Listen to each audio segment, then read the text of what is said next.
So back in 1991, scientists sent a robot into the highly radioactive core of the ruined Chernobyl nuclear reactor. Right, basically the most toxic environment imaginable. Exactly. And they fully expected to find just a completely sterile wasteland because, I mean, nothing survives that kind of gamma radiation. Well, nothing should, yeah. But instead, they found these fungi just growing there, pitch black, super rich in melanin, and literally eating the radiation. Like actually feeding on it. Right, converting that deadly radiation straight into energy. And today, we're doing a deep dive into a text that claims that exact same quantum biological engine is sitting inside your skin right now. Yeah, and it argues that the last 5,000 years of world history is actually a massive orchestrated cover-up of that fact. It's wild. Okay, let's unpack this. Because the text claims to trace a single serpent shedding 7 skins. Right, starting all the way from the military conquest of ancient Egypt straight through to the modern quantum physics classroom. But we need to pause right here and look you, the listener, in the eye for a second. Yeah, this is mandatory before we go any further. The source material we're unpacking today makes some intensely politically and ideologically charged claims. Huge claims regarding race, history, religion, modern institutions, all of it. Exactly. So our job today is absolutely not to take sides. We are not endorsing any of the viewpoints, claims, or conclusions presented in this text. Right, we're strictly impartial here. We are just acting as guides, unpacking and conveying the arguments exactly as the authors present them in the original source material. Okay, so with that established, let's get into it. What is this text? So we're looking at a highly provocative alternative text from 2026 called the Legacy Document, a unified field theory of thievery. Written by Robert E. Haddon Jr., Free Mahalkita, and Menace. Right. And to even understand what they claim was stolen, we first have to look at where they say human civilization, and this specific science, actually started. Right. So the text asserts that Africa's original name was El-Kebulan, which translates to Mother of Mankind. And the authors argue that the melanated peoples of this region aren't just a branch of humanity, but the actual genetic trunk. descending directly from the mitochondrial Eve. Exactly. But the focus of the text really zeroes in on Kemet, which is what we call ancient Egypt. And they describe Kemet as way more than just a civilization that built big pyramids. Oh, definitely. They frame it as this highly advanced cosmological system built entirely on a concept called Ma'at. Which is basically a principle of cosmic order. Right, but specifically a blueprint for non-destructive energy flow. Okay. And the text claims that the famous Greek and Roman philosophers, the guys we usually credit with inventing Western thought, didn't actually invent any of it. Right, the authors claim they stole it from Kemet. Yeah, Pythagoras, Plato, Aristotle. The text emphasizes that all of them studied in Egypt. And that brings us to this really heavy concept. The authors introduce epistemicide. The deliberate killing of a knowledge system. Right, because the authors argue that the infamous burning of the Library of Alexandria wasn't just, some tragic historical accident. No, they frame it as a highly calculated military strategy. Because if you want to claim an advanced scientific system as your own original thought, you have to destroy the evidence of where you got it. Exactly. It's like stealing a rival tech company's source code, rebranding the software as your own invention, and then burning down their entire server farm so no one can ever prove where the code actually came from. That is the perfect analogy. Yeah. You erase the origin to claim the patent. Right. But if the Greeks went to such extreme lengths to steal this knowledge, what exactly were they trying to get? Well, the authors claim they weren't just after math or astronomy, they were after the secrets of the human body. And this is where the text completely redefines melanin. Yeah, it's not just a skin pigment to them. Right. Instead of just a biological sunscreen, the authors describe melanin as a highly advanced quantum biological system. They build this incredibly dense scientific profile for it, outlining 4 specific properties. Okay, let's go through them. What's the first one? First, they claim melanin acts as a room temperature superconductor. Wait, really? Because room temperature superconductivity is like the holy grail of modern physics. We spend billions trying to cool synthetic materials to absolute zero just to stop electrical resistance. Right, but the authors point to the molecular structure of melanin itself. It's packed with aromatic rings and delocalized electrons. Okay, so what does that mean in plain English? Basically, they argue this specific geometry allows electrons to flow freely without friction across the melanin network. like biological quantum tunneling. So it's a frictionless wire. What's the second property? The second is that melanin is a piezoelectric transducer. Meaning it converts sound or movement into electrical charge. Yes. So physical pressure literally forces the molecule to release a spark of electricity. Oh, wow. So that completely reframes ancient Kemetic practices. It does. Like drumming, chanting, dancing.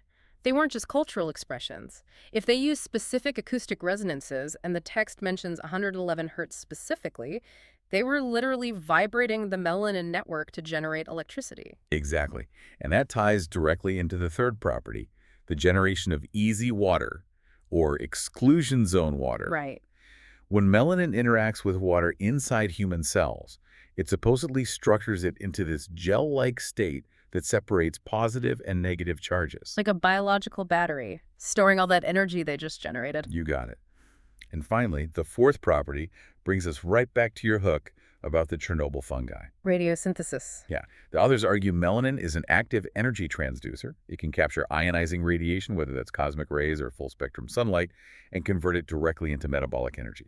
Here's where it gets really interesting, though, but also kind of hard to wrap my head around. If melanin is basically a biological quantum computer, how does the text explain how it actually functions inside the brain? Well, they focus heavily on neuromelanin, Oh. specifically in two highly pigmented areas of the deep brain, the substantia nigra and the locus coeruleus. Right. And the text claims this deep brain melanin network connects directly to the pineal gland. Which the Kemetic scientist mapped out as the pupil inside the eye of Horus? Exactly. The text claims the pineal gland acts as a master transducer, using that neuromelanin to produce melatonin and endogenous DMT. Oh, wow. Yeah, allowing the brain to achieve these profound states of expanded consciousness and quantum coherence. The Kemetic scientists call this fully activated state the AC. But if this biological science was so potent, if it gave people that much internal power, why isn't it taught today? The authors argue it wasn't lost, it was disguised. Right. They say it was weaponized as religion. This is the serpent shedding a major skin. The text claims Abrahamic religions are essentially direct copies of Kemetic cosmology. Right, but stripped of the biological science. Like, they frame the Christian Trinity, Father, Son, Holy Spirit as just a narrative copy of the Kemetic Trinity of Osiris, Isis, and Horus. They do. They also present the Ten Commandments as just a condensed, externalized version of the 42 Declarations of Innocence. From the Kemetic book of Coming Forth by Day. Exactly. The text even claims that Moses was actually the Egyptian pharaoh Akhenaten. I mean, the authors really view this whole religious shift as a weaponization. Completely. Yeah. Because they took the internal biological sovereignty of the melanin system, that internal alignment with Ma'at, and replaced it with external control. Right, doctrines like obey your earthly masters or the curse of Ham, it became a population management tool. Yeah. So if we connect this to our tech analogy, the authors are arguing that religion was deployed as a forced operating system update, one designed specifically to lock the user out of administrator mode and make them completely reliant on an external server. That's a great way to put it. But the text claims the original science did survive this, preserved by the Moorish Empire. In the libraries of Cordoba. Right. They called it alchemia, from chem, meaning the black substance. Melanin. But then the Reconquista happens, the libraries are sacked, and Europeans steal it. And they rebranded as alchemy? But because they lacked the biological context, the authors argue they completely misunderstood what they stole. So they were looking for a literal philosopher's stone to melt lead into physical gold. Exactly. Instead of realizing it was a metaphor for activating the human melanin system, the gold was the activated Ak consciousness. Wow. Okay.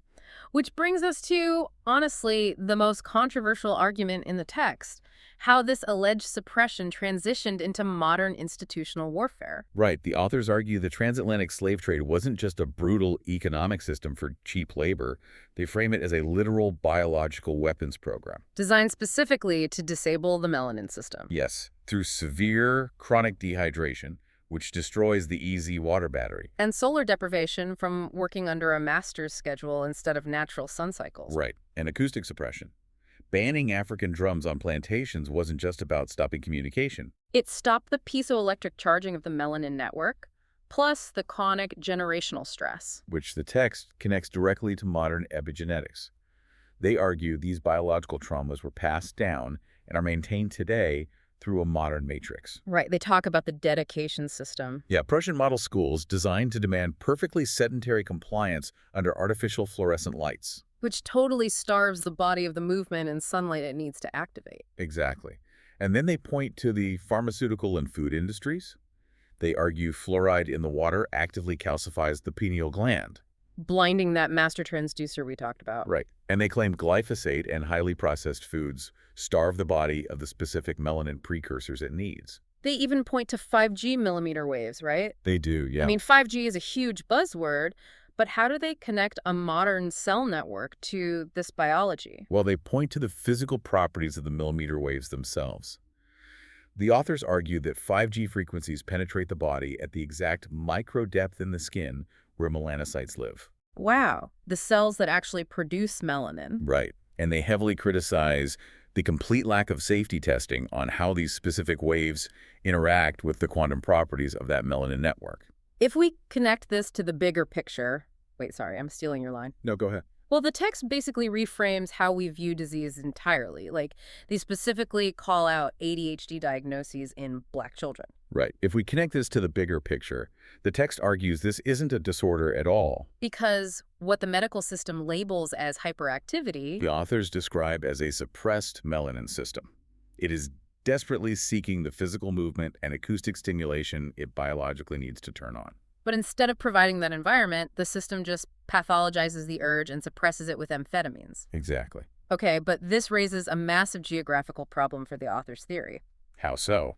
Well, if this biological science and the people who possess it were confined just to Africa, how could a system of suppression control the entire globe? Well, the authors answer that by applying this unified theory to geography itself. They claim there's been a massive erasure of the true origins of the Americas. Okay, meaning what exactly? The text asserts that the original inhabitants of the Americas were Black, African, and Moorish populations, not the East Asian-derived populations we traditionally call Native Americans. Okay, I have to push back here. What about the Native American tribes we learn about in every history class? How does the author reconcile this massive shift in the historical record? They bring a lot of evidence to argue the history we're taught is a fabrication. They point to the Washita Nation's ancient mounds in the U.S. Right.